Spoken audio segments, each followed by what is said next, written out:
I told you guys I was going to try to do these videos more, and here we are with another one. This one out of San Francisco. Apparently NBC News had a real problem with a business owner in San Fran clearing homeless vagrants out from the front of his high-end property. No, I'm not doing this story as a, oh yes, you need to spray the peasants off the sidewalk. I'm doing this as a, yeah, as a landowner and landowner question mark, land purveyor of goods, shop owner, whatever.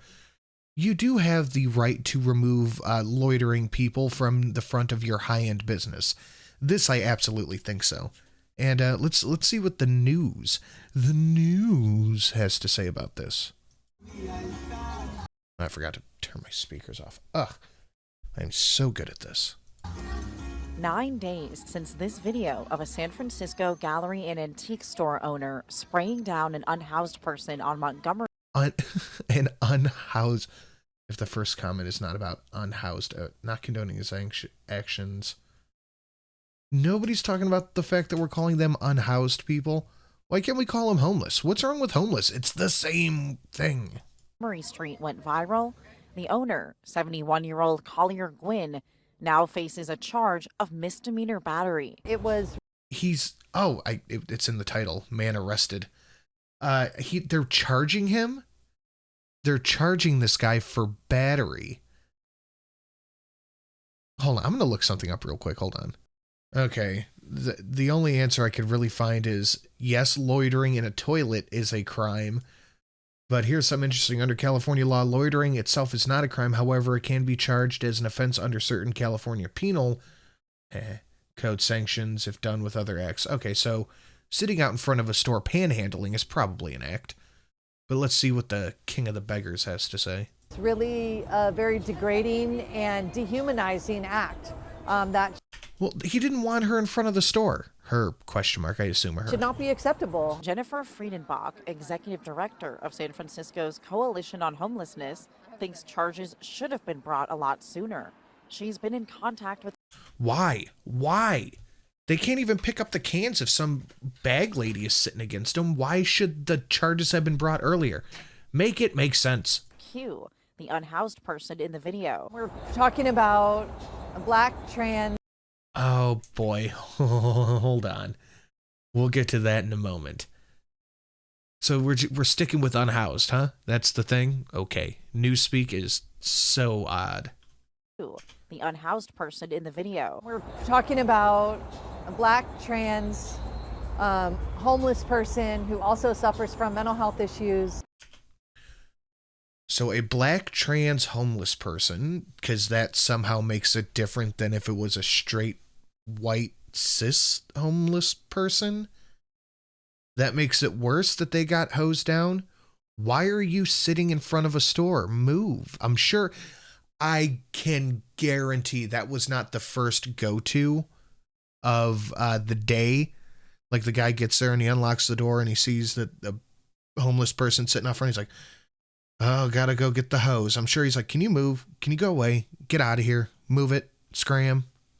I'm sure that there was levels of escalation.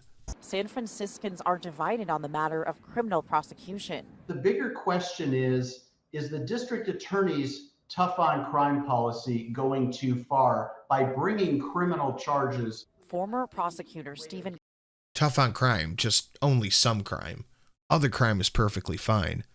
But unconsensual showers are not. Clark hopes that Gwynn, who apologized for his actions following the January 9th incident, could get deferred prosecution. The business owner was wrong. Why is he being prosecuted at all? Like, can someone explain that? He admitted he was wrong, and I don't see the point. He shouldn't have admitted he was wrong. That's where he screwed up. I personally don't think he did anything wrong.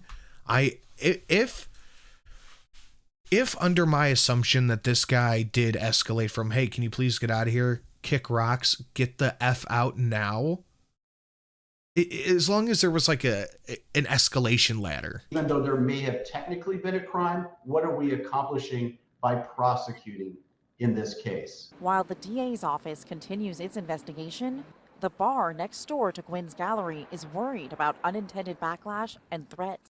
Yeah, they're probably going to get their windows smashed a few dozen times. Here at Barbarossa, we feel very Barbarossa, nice. sorry about those actions. Even though we have nothing to do, we have been impacted by the fact that something like that happened in front of our business. District Attorney Brooke Jenkins called the alleged battery completely unacceptable. Did she just go full Fran Drescher right there? In front of our business. District Attorney Brooke Jenkins called the alleged battery The alleged battery. Oh, the alleged battery, Mr. Sheffield. completely unacceptable in a statement sent to NBC Bay Area, and added, the vandalism at Foster Gwynn Gallery is also completely unacceptable and must stop. Okay, well, here's the thing. You have homeless people who are pooping on the sidewalk. You have homeless people shooting up and passing out on the sidewalk. And then you have high-end bars and art galleries being defaced. So, yeah, a business owner who is probably charging way more than he needs to for a glass of wine is going to see some homeless person sitting outside and go, no, you gotta scram. I'm not moving. Okay, I'm getting the hose. Two wrongs don't make a right, reporting in San Francisco. And now they have to worry about homeless people attacking their business, so I'm sure they're going to be extra cool with homeless people hanging out there now, right? Emma Goss, NBC Bay Area News. At what point does California admit that this homelessness issue is a real big problem? Because they've got to figure it out, because this is not going well. You're having a soft gangster-esque war between homeless people and business owners. That's not a good way to run a city. But what am I, just an asshole on the internet? Guys, I hope you enjoyed this video. Please make sure you are subscribed over here, and make sure you leave a like and a comment if not for the algorithm. Make sure you take a look down below for all the ways to support. We have a Patreon, all the patrons 5 and above listed below who get access to new videos on the Speakeasy channel. I am on Twitter, I am on TikTok, and I am on Twitch. Go follow me on all those places, and we'll see you in the next one.